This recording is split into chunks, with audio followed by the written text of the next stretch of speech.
Mesdames, Messieurs, je suis ravie, en tant que présidente de la Cité de l'Architecture et du Patrimoine, d'accueillir ce colloque et de remercier d'ailleurs les organisateurs, Monsieur François de Coster, qui est vice-président au Conseil régional des Hauts-de-France pour la culture, Madame Sylvie Roger, directeur du MECE de la Caisse des dépôts, qui a aidé à ce projet. Je crois qu'il y a aussi la mission Bassin Minier qui est très active et qui fédère l'ensemble des actions. Et puis je voudrais remercier aussi quand même Philippe Prost pour sa présence dans cette région et son action. Il y a quelque temps, Philippe m'a emmené visiter un peu la région. Nous sommes arrêtés dans 2 endroits. En particulier, évidemment, nous avons visité l'anneau de la mémoire. Et comme vous le savez sans doute mieux que moi, il y a dans cet anneau 2 meurtrières. Et il m'a dit, voilà, d'un côté, la cause, les terrils, de l'autre côté, les effets, l'église en ruine du village. On pourrait se dire que les guerres pour le contrôle de l'énergie se perpétuent et se reproduisent malheureusement au cours des temps. C'est un territoire marqué par l'histoire industrielle, par l'histoire avec un grand H, par l'histoire aussi ensuite d'une déshérence pendant un certain nombre de décennies. Et c'est la double raison pour laquelle je suis particulièrement contente que la Cité de l'Architecture et du Patrimoine soit le lieu de votre rencontre, de vos travaux. D'abord parce que patrimoine, c'est du patrimoine au même titre que les autres, et vous le savez bien puisque nous fêtons un anniversaire, le 10e anniversaire du classement au patrimoine mondial, un patrimoine dont l'Europe a petit à petit pris conscience. Il y a des exemples fameux de restructuration de sites en Allemagne notamment, et dans d'autres bassins de ce genre. Et puis aussi parce que la Cité a à cœur d'être en lien, impliquée dans des chantiers dans les territoires. C'est le cas à Caen, sous une toute autre forme. C'est le cas peut-être bientôt dans d'autres villes comme Corbeil-Essonnes ou Laon ou Saint-Denis. Et donc ce lien avec ce qui se passe en architecture et dans le domaine du patrimoine est pour nous très important. Nous sommes un établissement, le seul établissement public de la direction de l'architecture au ministère qui porte ces politiques publiques et cet intérêt pour la décentralisation des actions. Et enfin, parce que finalement, un architecte nous disait il y a peu de temps, le béton a été la matière de l'architecture au XXe siècle. La matière de l'architecture au XXIe siècle sera le patrimoine. Parce que, comme vous savez, on ne détruit plus, on essaie de transformer. C'est ça aussi une des grandes causes écologiques de l'architecture. C'est un enjeu de transformation de l'existant et non pas de destruction et de reconstruction. Une valeur portée très haut par la France, puisque l'avant-dernier Pritzker a été décerné à un couple d'architectes, Anne Lacaton et Jean-Philippe Vassal, qui ont fait de cette transformation leur porte-drapeau, et presque, je dirais, une mission qu'ils ont réussi déjà dans beaucoup de lieux, notamment dans la reconversion de certains sites de logements de masse à Bordeaux. Et donc, oui, le patrimoine, en fait, acquiert une nouvelle valeur maintenant. Elle n'est plus seulement un témoignage poussiéreux du passé, comme certains le croient encore, mais elle devient une valeur active de l'avenir. Et ça, c'est fondamental. Je pense que M. de Coster ne me dira pas l'inverse. Donc je vous souhaite la bienvenue et de très bons travaux, une très belle journée parmi nous.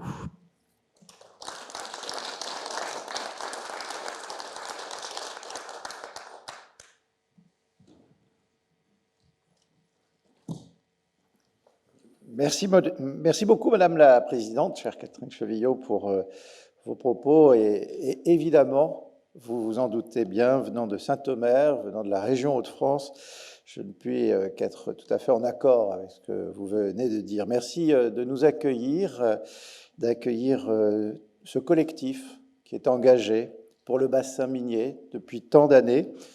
Ils vont se reconnaître. Nous les accompagnons avec la région, avec les équipes successives de la région. J'ai eu plaisir à retrouver Jean-François Caron. Nous avons partagé il y a quelques années l'hémicycle. Je suis très heureux de retrouver l'équipe de la mission bassin minier. Et puis, vous me permettrez, Madame la Présidente, de dire quelques mots en remerciant Philippe Prost de m'avoir aussi accompagné dans ma propre réflexion sur le patrimoine, parce qu'il y a une espèce de hasard, ou peut-être pas un hasard d'ailleurs, des calendriers. Mais je rapportais à Philippe Prost le résultat du vote du conseil municipal de Saint-Omer, il y a quelques jours à peine, samedi matin, qui a dû donner son avis sur le plan de sauvegarde et de mise en valeur dans le cadre du site patrimonial remarquable de notre ville. Et je crois que le travail qui a été réalisé par lui-même, par son équipe, explique l'unanimité qui a entouré ce vote du conseil municipal. Et ce que vous venez de dire, Madame la Présidente, je crois, reflète les raisons pour lesquelles, finalement, des oppositions, une majorité, se sont retrouvées autour du patrimoine, autour d'une volonté d'en faire non seulement, évidemment, un vecteur de fierté, d'identité, mais peut-être plus encore important à nos yeux, en tant qu'élus, de faire de ce patrimoine une vraie force pour l'avenir que nous souhaitons construire ensemble. Et donc je suis assez heureux de me retrouver quelques jours plus tard seulement, ici même, à la Cité de l'Architecture et du Patrimoine, pour célébrer ce 10e anniversaire de l'inscription du bassin minier à la liste prestigieuse du patrimoine mondial de l'UNESCO. Je voudrais citer Philippe Prost, sa modestie va en souffrir, j'en suis désolé, mais cette phrase m'a accompagné. Les plus de 4000 hectares et 28 000 habitants du bassin minier inscrits par l'UNESCO ont porté la question patrimoniale et architecturale à une échelle et sur un terrain rarement abordé. La forte présence de l'habitat minier en particulier, petit patrimoine vernaculaire, vivant et habité, interroge sur la compatibilité du processus de conservation qui vise à arrêter le temps avec la nécessaire adaptation inhérente au fait de l'habitat. Je trouve que cette phrase, elle résume finalement la double ambition qui est portée dans une inscription. C'était un motif de fierté. Je voudrais vraiment souligner tout le travail et l'engagement de toutes les équipes, de ce que Jean-François et tous ceux qui l'ont entraîné dans cette préparation de cette inscription. C'était une certitude que ce qui avait été réalisé par des générations et des générations sur ce bassin minier avait une vocation à être dit, valorisé, expliqué et quelque part célébré au plan mondial.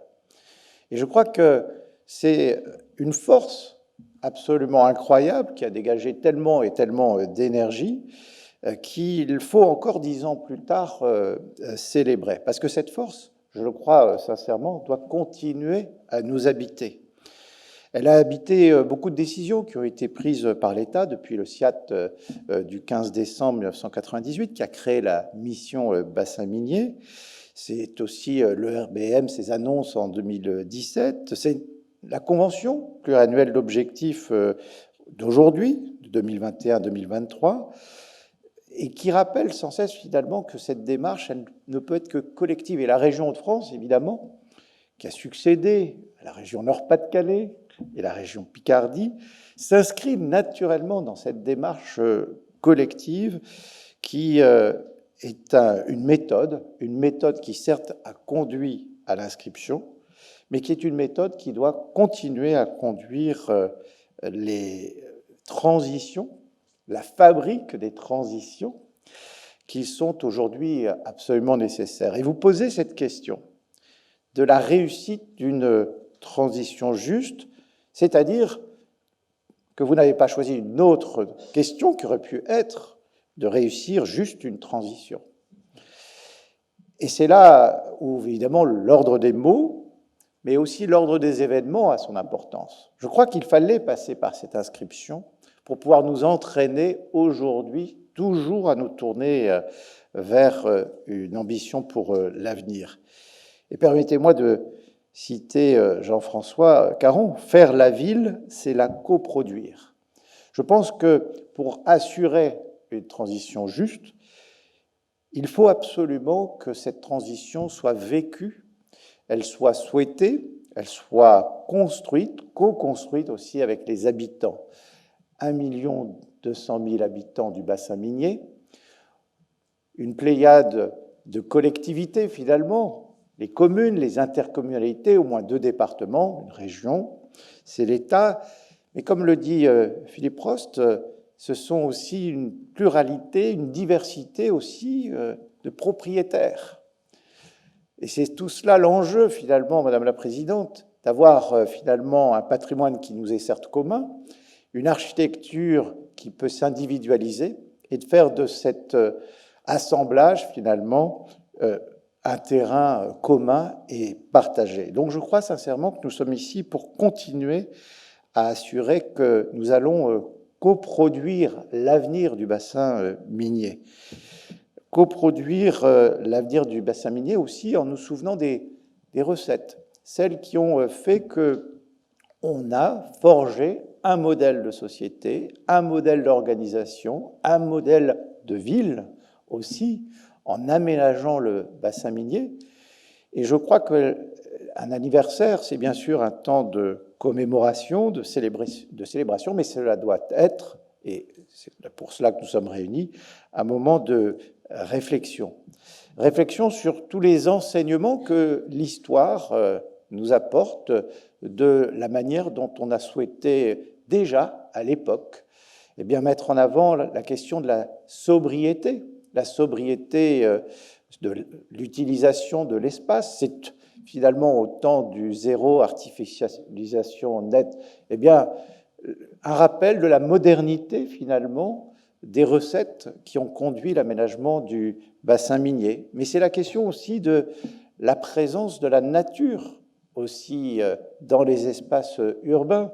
C'est aussi la question de la présence de la culture et du partage qu'elle sous-tend pour pouvoir accompagner nos vies familiales d'une vie aussi culturelle et partagée. Et donc je pense que tout au long de cette journée, on regardera évidemment dans 3 directions. La direction du passé que nous commémorons, la direction du présent avec de fortes attentes, toujours, et très légitimes, à la fois des acteurs publics et privés du bassin minier, des habitants du bassin minier, mais naturellement, nous regarderons ensemble vers l'avenir. Et je termine en détournant le propos de Philippe Prost, qui nous invitait il y a peu encore à conserver le patrimoine pour réparer les vivants, en vous disant aussi qu'il me semble important de conserver les vivants pour réparer le patrimoine. Je vous remercie.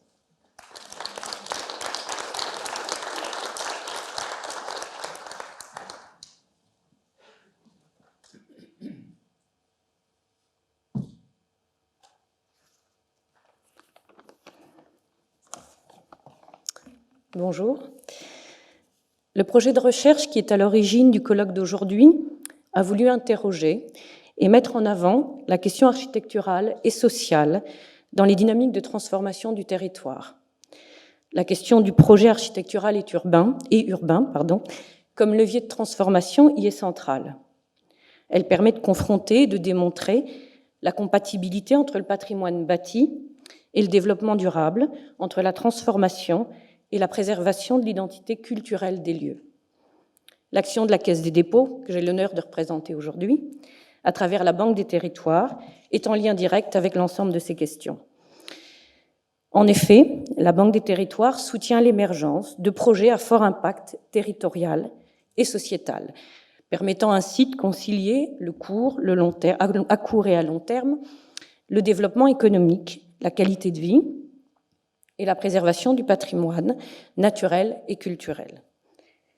Elle vise ainsi à permettre la création d'un cadre durable de vie et le développement économique en favorisant la cohésion sociale sur les territoires qui sont en transition. Dans le bassin minier, plus précisément, la Banque des territoires est engagée pour la métamorphose du territoire à travers plusieurs dispositifs. Je ne vais pas tous vous les citer, ils sont nombreux, j'en citerai quelques-uns. Le programme Action Cœur de Ville et des territoires d'industrie depuis 2017. Je suis désolée pour les acteurs du territoire de la Direction régionale Hauts-de-France si j'en oublie. La rénovation de cités minières via CDC Habitat, une filiale immobilière de la Caisse des dépôts, qui est engagée aux côtés de maisons et cités et qui ont un objectif de réhabilitation de 20 000 logements. En 2019, une convention de partenariat a été signée avec plusieurs collectivités territoriales du bassin minier pour des territoires plus attractifs, plus durables, plus inclusifs et plus connectés. Ce partenariat a été renouvelé récemment en 2021 et a permis la création d'une foncière pour réhabiliter et remettre sur le marché une centaine d'actifs immobiliers. Pour faire face aux enjeux auxquels la société est aujourd'hui confrontée, l'architecture et le paysage doivent faire évoluer les pratiques. À travers son programme en architecture et paysage, le mécénat de la Caisse des dépôts souhaite faire émerger des projets de recherche innovants qui favorisent la prise en compte des impératifs écologiques et sociaux par les praticiens. C'est la raison pour laquelle nous soutenons le Louvre-Lens, dont les projets prennent en compte les facteurs culturels et sociaux, justement, pour le développement du bassin minier. Et c'est également pour cette raison que nous apportons notre soutien au projet de recherche qui est à l'origine du colloque d'aujourd'hui. Alors je vous souhaite à tous une très belle journée et un bon colloque. Merci.